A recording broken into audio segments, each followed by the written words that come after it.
We're here to talk about the medical mission to Haiti, coming up next on Carolina People.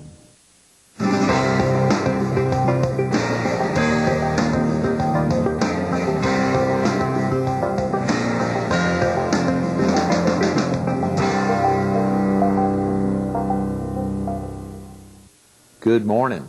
Welcome to Carolina People. This morning we're in Myrtle Beach.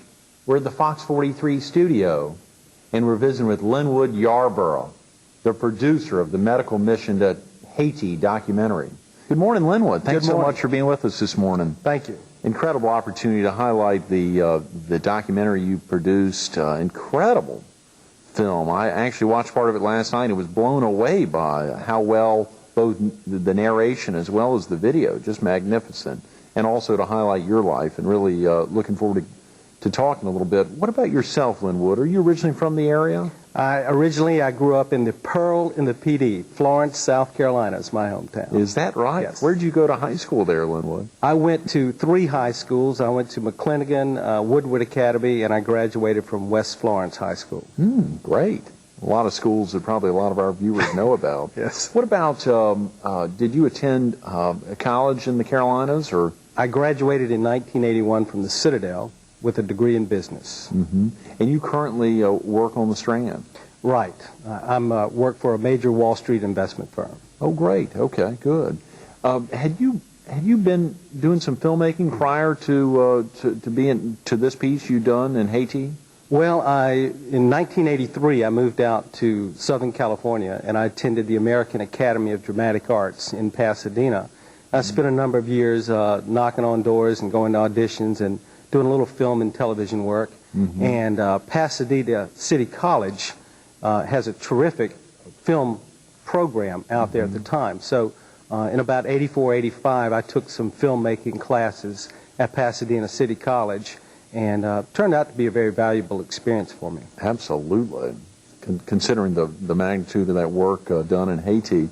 Am I correct, Linwood, that you were on some soap operas while you were out in L.A.? Yes, but you'd have had to watch quickly to see me on there. But I did do some work on Days of Our Lives and General Hospital, and did a few commercials out there and some independent student film work, things like that. That's and great. Some stage work, too. Absolutely. When did you return to South Carolina, Linwood? Came back in 1995. Okay. And you've been on the Strand since 95? Correct, yes. That's wonderful.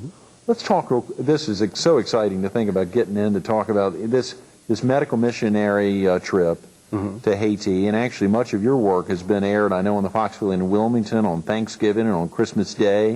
They've aired this 28.5-minute segment that you produced. I'm sure you had a lot more footage, but it was turned into a 30-minute show. Right. What about this experience, Linwood? Well, it was a long time ago. I used to work on a cruise ship, and I would go to Haiti, and I was very familiar with the people, and the people were always wonderful and very nice, and there were a couple of kids that waited for me every week at the dock where our ship docked there, and had wanted to go back just to see what it was like. And I heard Dr. Green speaking about his mission to Haiti, and it sounded like that the more I heard it, the more I thought about it, the more I really felt drawn to do something.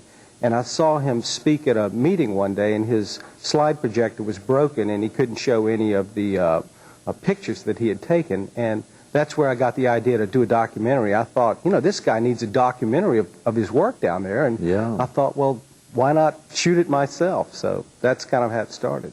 And now, since you'd been in Pasadena, it had been 10, 12 years since you'd done something like this.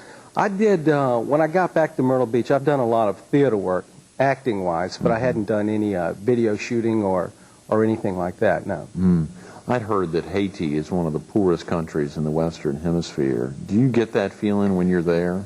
It's desperately poor. One of the things I wanted to try to bring out in my video was the fact that these people are poor, but they don't have a lack of spirit. I mean, they have tremendous spirit, and they have a tremendous desire to live, and their personal interaction with each other is just fantastic. I mean, they really have to rely on each other just to survive down there. Most people barter in order to make a living and swap things off, and the average earning wage is about $1 a day, so it's not much money going around. But they're very crowded down there. They don't have much as far as human amenities that we do here in the United States, yet they've found a way to live and cope and have family, and they smile all the time. So there's something alive in their spirit, and it's a very heartwarming thing. I'm sure, which was seen again in that video, and I hope at some point we'll have an opportunity to get that on air on this station. What about the equipment brought with you down to Haiti? Well, right before the trip, I started doing some research, and I knew I had one shot to do this, and I had never done it before, and I really didn't know what was involved. So I started doing some research at Barnes & Noble and reading some of the video magazines, and Canon had come out with a new digital video camera, the GL2, which has 3 CCD chips in it. These are color chips that help make this small camera a professional quality on there. And so I practiced shooting with it for about a month, and took down a tripod, and I ended up shooting about 15 hours of video and condensed that down to the 28 minutes that makes the length of my documentary. So 15 hours of video was turned into that 28-minute documentary. That's amazing. Yes. Is that what's commonly done in producing a film, that you have a heck of a lot more than or a documentary? Well, documentaries are exciting because they're live. They're in the moment. Whereas if you're shooting a film, if you don't like your shot, you can reshoot it. With a documentary, what you see is what you get, and you don't get a second chance. So you shoot a lot of things, you're not really sure if it's useful or not, but a lot of times it comes back and you do use it. So you just end up, by the nature of shooting a documentary, shoot a lot of film. Were you working with patients in between your camera shots? I was, to a degree, where one thing I felt I had to do was build a trust with the patients in there. I didn't really want to just walk in with a camera and intrude on them. So I made it a point to do the rounds with the doctors. I made it a point to do the rounds with the pastor. And also I took down some candy and some gum and just kind of made some friends, and took some crayons and paper and made some color pictures with the children that were at the hospital. So I stayed pretty interactive to build that trust so I could get the story that I was looking for. What plans do you have for the documentary, Linwood? Well, I would like to enter it in some film festivals. Certainly I would like to work with some of the Christian broadcasting channels and see if I could air it there. What do you think impressed you the most about the people in Haiti? The fact that there's no Prozac down there. The people there have a very hard life that they live, and yet there's no desperation about it. They find a way to be happy. There's almost no suicide in Haiti, which is surprising considering how hard the life is, but it's just the way the people stick together and interact together that makes a strong bond of community, and it's in many ways it's quite a happy place to be. Linwood, this trip has changed you personally? Well, I think that it's allowed me to see what a difference I can make, whether it's a film or just being there for people and helping them with get care that they would never get otherwise on there. So I think I feel like I've made a difference in some people's lives, and that's a very worthwhile thing for me. We've got about a minute. I understand there's a concert scheduled for Sunday, April 27th, 3:30, Coastal Carolina University, to benefit the more medical missionary trips to Haiti. Is that correct? Yes, there's a minister down there. His name is Père Val, and he is building a church and some other things in the community down there. And one thing they don't have is a water purification down there. And that's very, very important down there to have clean water. And the proceeds from this concert put on by the Myrtle Beach area Rotary Clubs will be used to build a water purification plant to their benefit. That's wonderful. Linwood, if someone wanted to get a copy of your amazing documentary, how would they contact you? Just call my voicemail at 843-602-4122. Great. We're visiting with Linwood Yarborough, the documentary filmmaker, the medical missionary trip to Haiti. Incredible piece. And we truly appreciate everything you've done, Linwood, to share that with a heck of a lot of folks. Thank you. Thank you. Stay tuned to more Carolina People with Dr. Jeanne Fourrier coming up next.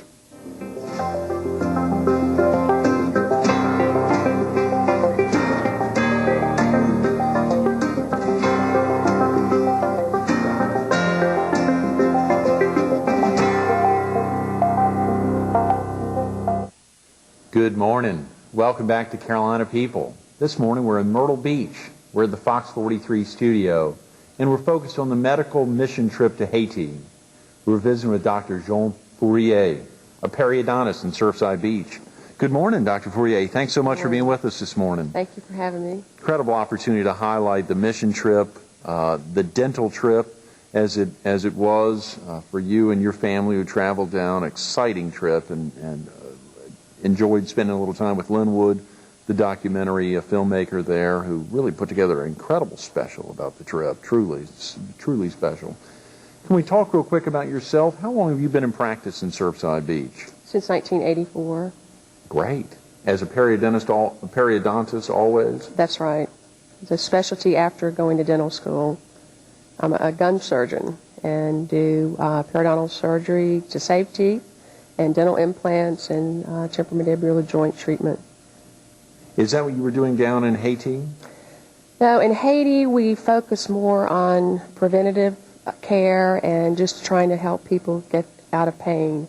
We usually have extraction clinics where people will line up to see us that have no opportunity to have any kind of care at all. So our focus there mostly is getting people out of pain and then trying a preventative program in the schools to try to teach children about oral hygiene, leaving toothbrushes down there, doing fluoride treatments, to try to not just put a Band-Aid on the problem, but to try to initiate care for the long haul. Definitely. Jeanne, do you have family here in the area? I do. I have a husband. I'm married to Jeff Eggert, who's a OBGYN physician here in Surfside as well, and 3 children, Elise, Daniel, and Lawrence. Wonderful. We'll look forward to sharing a few minutes with Elise in a couple of minutes. Was this your first medical mission to Haiti?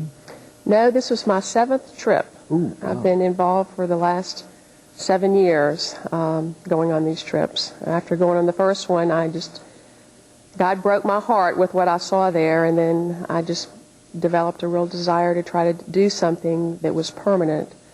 Again, not just a Band-Aid, but to try to really make a difference. So I keep going back. As long as I'm called to do that, I will keep going. That's wonderful. And all 7 of the trips have been orchestrated by the same folks, or has Dr. Bill Green been active in all of those? No, I went with Bill Green on the very last trip.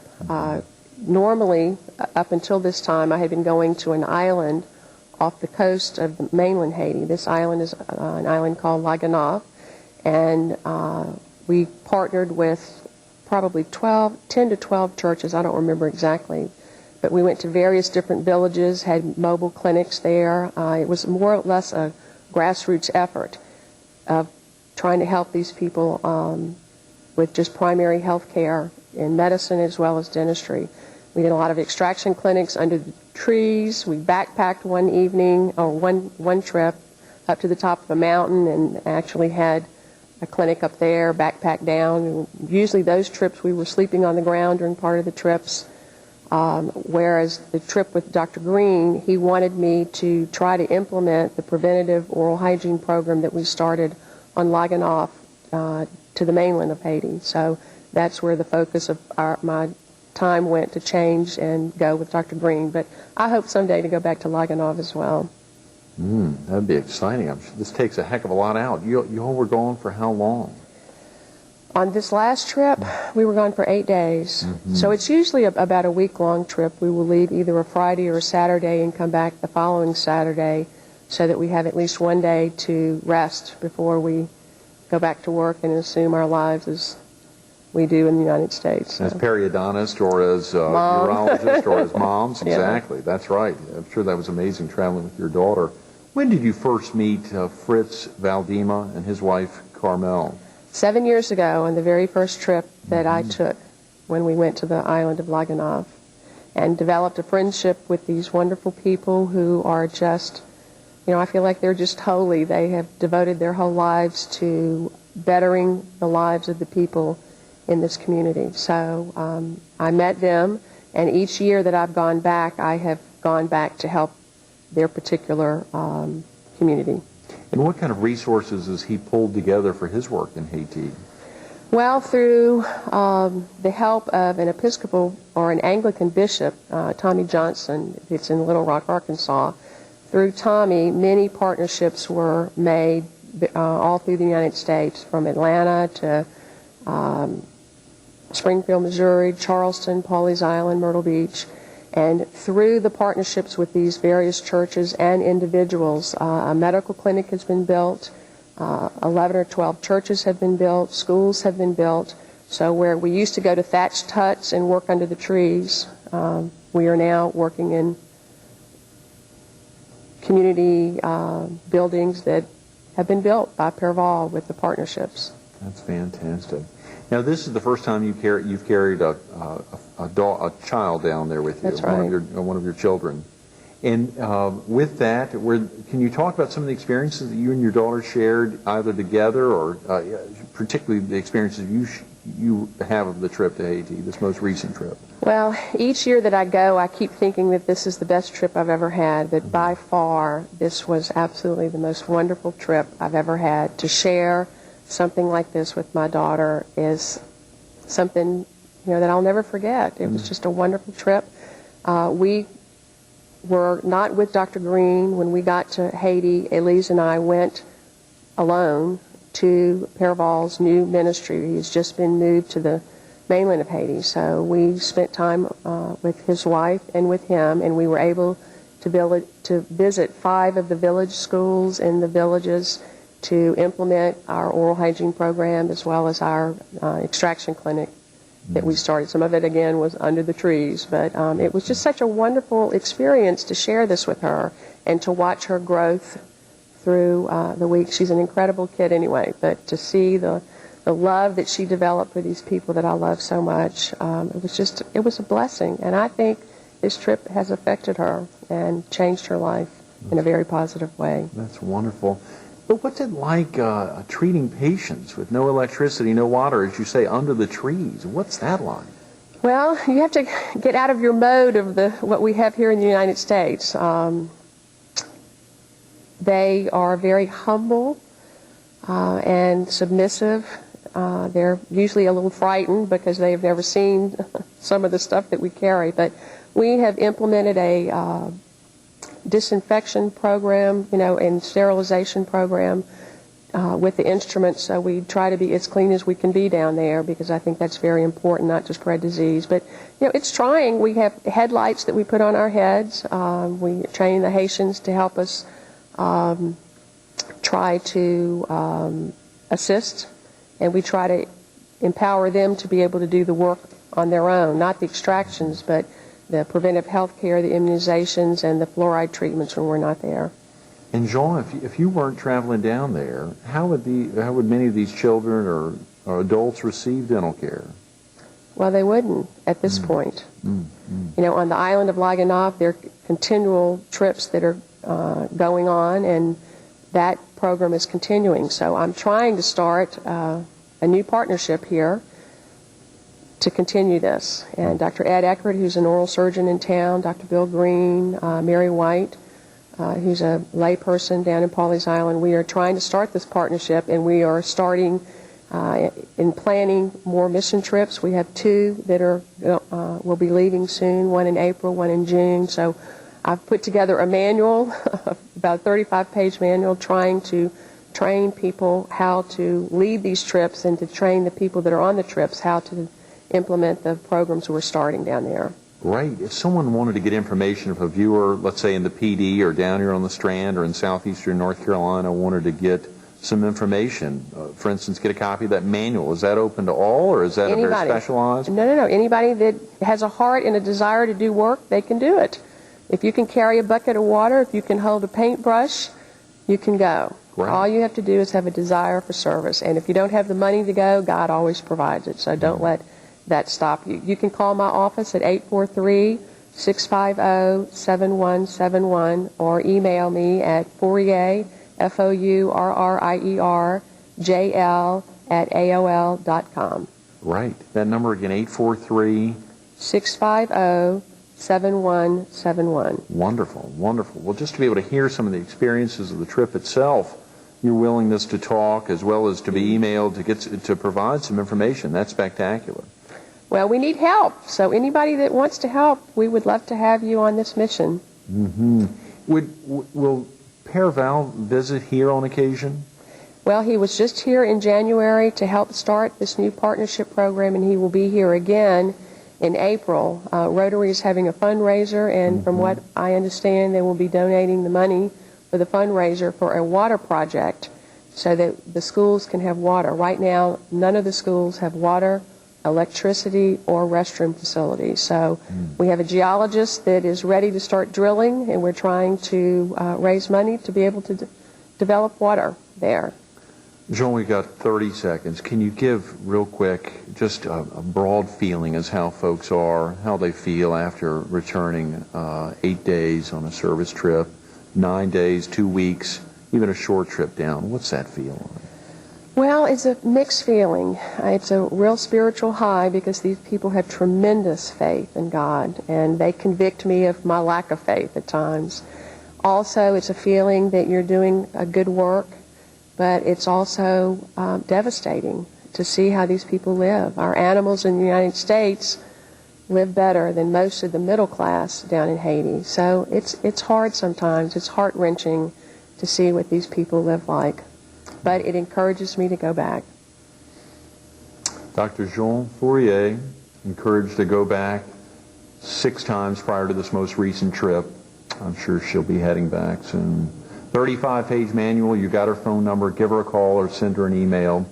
Thanks so much, Jeanne, for being with us this morning. Thank you for having me. Absolutely. Elise Fourrier coming up in just a second. Stay tuned to Carolina People.